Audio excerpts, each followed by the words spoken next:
Salut à tous. Salut. Donc aujourd'hui nous allons parler du nouveau film de Alejandro González Iñárritu intitulé Birdman avec Michael Keaton. Keaton, Edward Norton Michael Keaton, Edward Norton et et Emma Emma Stone. Stone. Tu l'as fait exprès ou quoi? Il a voulu faire des rimes dans son film. Non.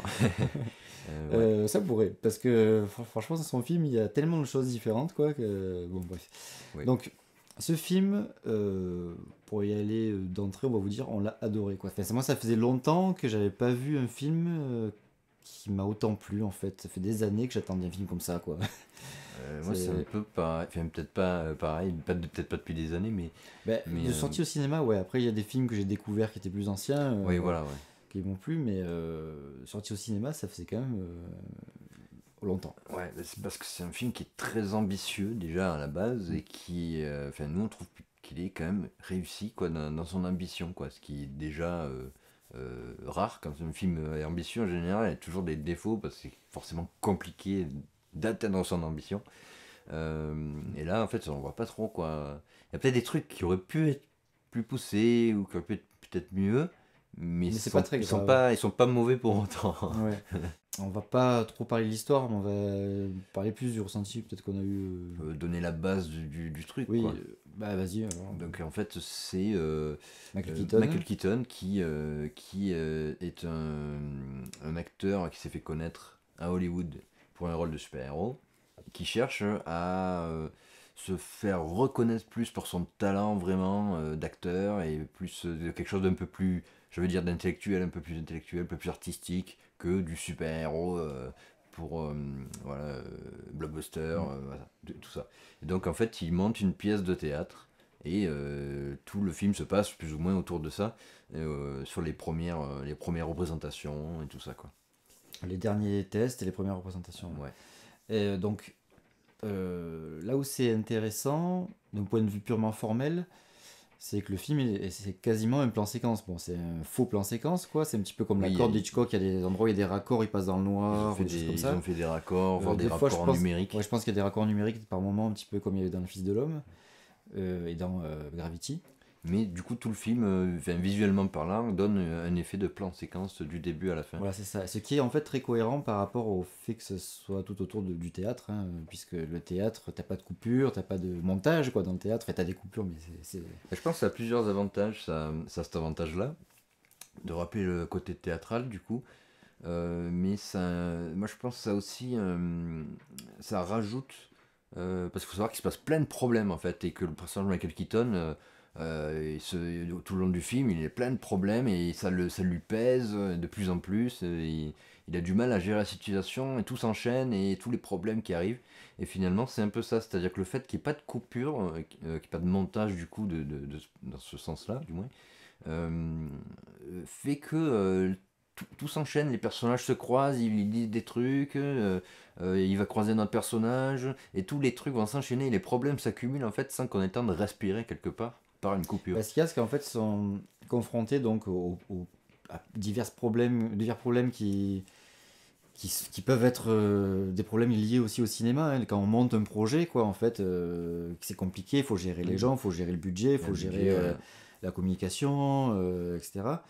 Et en même temps, ce qui est intéressant, c'est que les personnages principaux, quoi, en tout cas les trois principaux, interprétés par les acteurs qu'on a dit tout à l'heure, euh, les personnages principaux, ils sont aussi en construction parce qu'ils se cherchent, quoi. C'est des personnages qui, Oui. autant Michael Keaton qui est en reconstruction, il se recherche après avoir vécu apparemment une période de vide.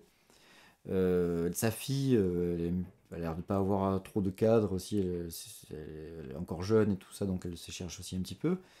Et Edward Norton, en fait, il a beaucoup d'assurance, mais dans certains passages un peu plus intimes, on se rend compte qu'en fait, il est pas tel qu'il le montre tout le temps quoi en fait. En fait en gros c'est un gros connard et en fait il y a des moments où on le voit un peu différemment et donc du coup il y a ce côté où dans cette ambivalence là quoi chez lui. Ouais. Mais en fait, il dit lui-même à plusieurs reprises dans le film que en fait, il n'est lui-même que sur scène. C'est-à-dire que hors de la scène, il est pas lui-même en fait. C'est là qu'il joue un rôle Oui, quelque donc part. voilà, donc quelque part, en fait, Voilà, du coup il y a ce côté-là dans sa psychologie qui fait que monter, voilà. enfin, jouer sur scène pour lui, monter ce spectacle pour lui, c'est aussi une forme de se retrouver, quoi. Donc ça se rejoint. Il y a beaucoup de thèmes en fait abordés autour justement grâce à tous les personnages et tout. Et notamment il n'y a pas de thème principal vraiment en fait. Ouais, c'est vrai. À part celui qu'on a cité pour faire une espèce de trame quand même sur l'histoire, c'est-à-dire autour de la pièce de théâtre qui est en train de se monter, et le personnage de Michael Keaton qui semble quand même être le Il y a principal malgré énormément tout. de thèmes différents, de sujets différents qui sont traités avec. Tu peux pas les approfondir au maximum puisque tu en traites plein, mais du coup, ils sont quand même. Quand Ils sont pas pas mal tous. traités, Voilà, quoi. c'est pas juste effleuré quand même. Il y a quand même pas mal. C'est quand même un peu approfondi. Des fois, voilà, c'est ce qu'on disait tout à l'heure, c'est peut-être. Il manquerait des fois, peut-être, ce serait bien d'aller un peu plus profondément dans les choses. Mais c'est déjà pas mal, quoi. Franchement, ça va déjà, c'est déjà profond quand même, quoi. Mais En alors, fait. entre ce mélange de bordel qui se passe, de personnages qui viennent, qui passent comme ça, de cette mise en scène donc où il n'y a pas de coupure, Conséquence.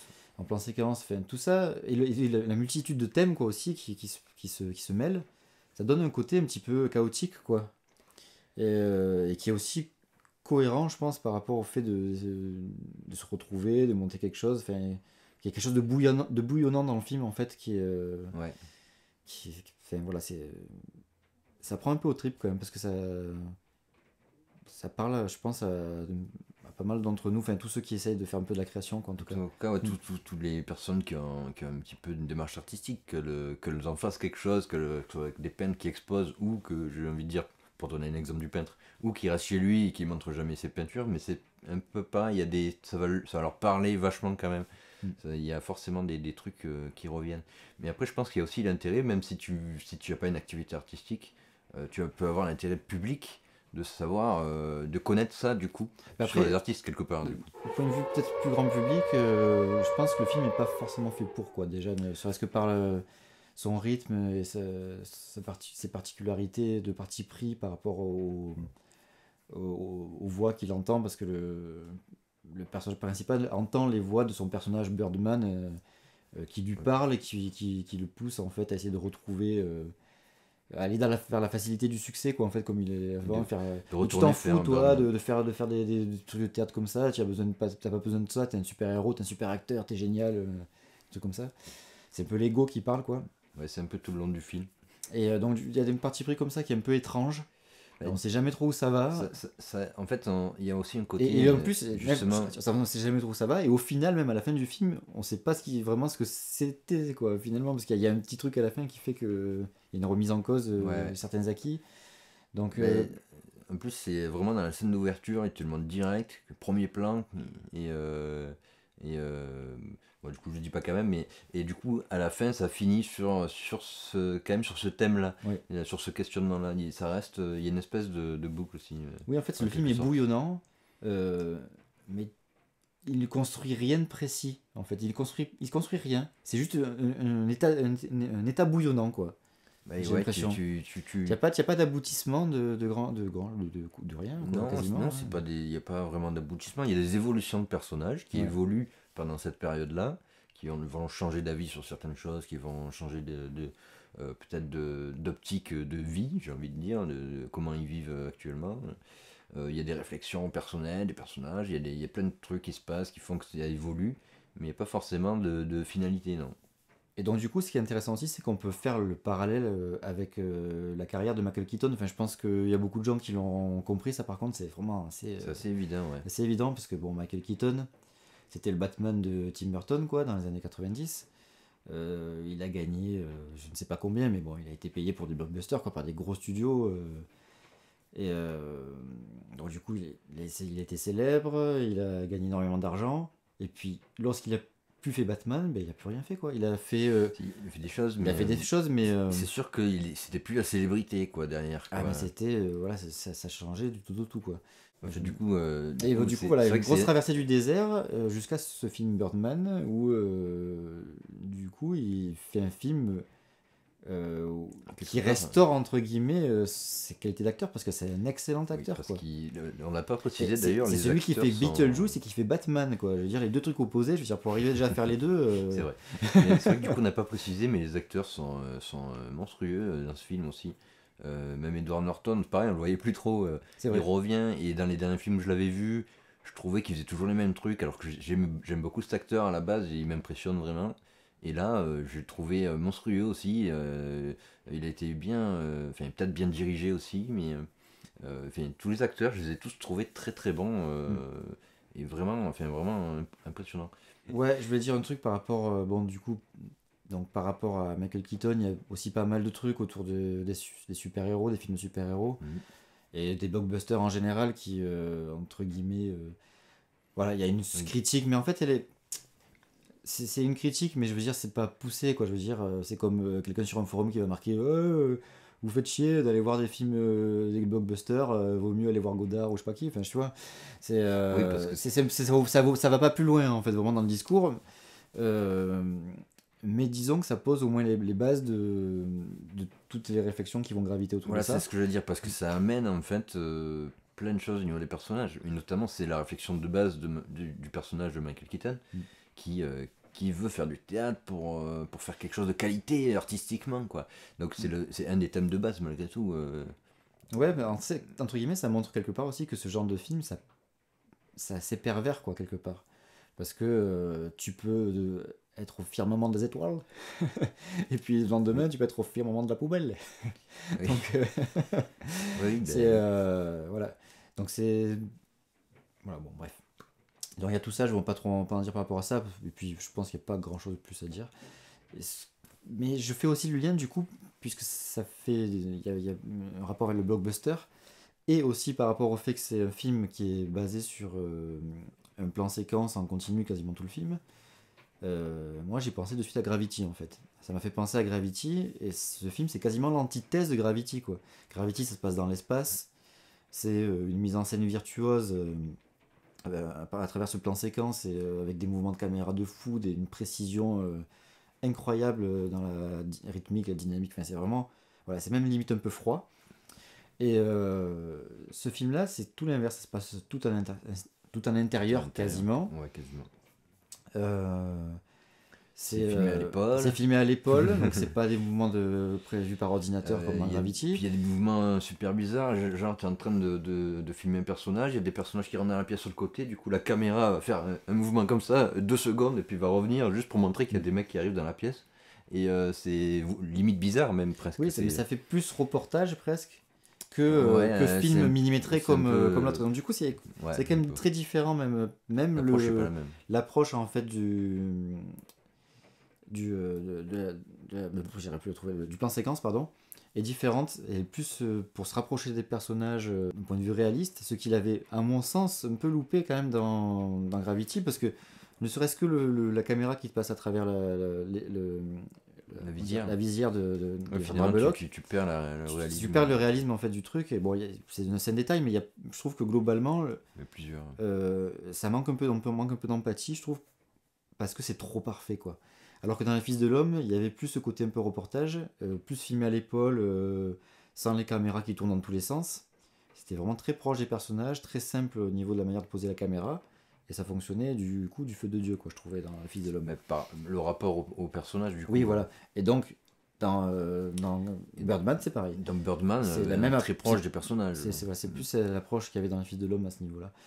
Et donc voilà, moi j'ai vraiment vu ce film comme une sorte de réponse à Gravity, qui est un film donc très formel, sans fond quoi finalement, ou Oui. très peu. Le fond est très très soft, oui. C'est moins qu'on puisse dire. Ouais. Et alors que là c'est l'inverse quoi, c'est-à-dire que le film est certes très formel, même s'il est quand même plus simple, moins complexe on va dire. Ouais, enfin c'est différent. C'est quand même moins complexe à mettre en mettre en œuvre d'un point de vue technique quand même, c'est quand même Oui, moins oui. complexe. Ça reste quand même un sacré travail. Mais il y a du fond là par contre. Il y a vraiment, Ouais, il y a vraiment du beaucoup fond, beaucoup ouais. de fond. C'est même le principal du film, c'est le fond quoi. Le reste en fait, la mise en scène, la faire comme ça, c'est presque fait pour moi pour faire de la réponse à Gravity et pour être proche des personnages et aussi pour voir ce côté théâtral quoi. C'est surtout pour ça. C'est pour être cohérent en fait avec l'œuvre plus que pour faire de la virtuosité, quoi. Après, pour le côté technique, moi, il y a un truc qui m'impressionne toujours, j'allais dire, avec tout ce qui est plan séquence en général, mais sur le fait de faire un plan séquence sur un film, du coup, c'est le travail du rythme. Parce que le film est super bien rythmé, c'est-à-dire que les actions, enfin, moi je trouve, hein, Je trouve qu'il est très bien rythmé, c'est sûr que c'est compliqué de rythmer des films comme ça, mais je trouve que voilà, les moments de transition où il marche et tout, je me faisais un peu chier. moi je sais pas, ça dure 2 secondes et demie, Ouais, mais ça, tellement que le film est bouillonnant tout le temps, du coup, quand on a ces moments de pause un peu, je trouve pas. Mais bon. moi je trouvais ça un petit peu longué. Je préférais les moments de pause plus intimistes où il y a des discussions, où du coup, vraiment là, c'est pas bouillonnant, particulièrement, il n'y a pas de trucs qui se passent dans tous les sens.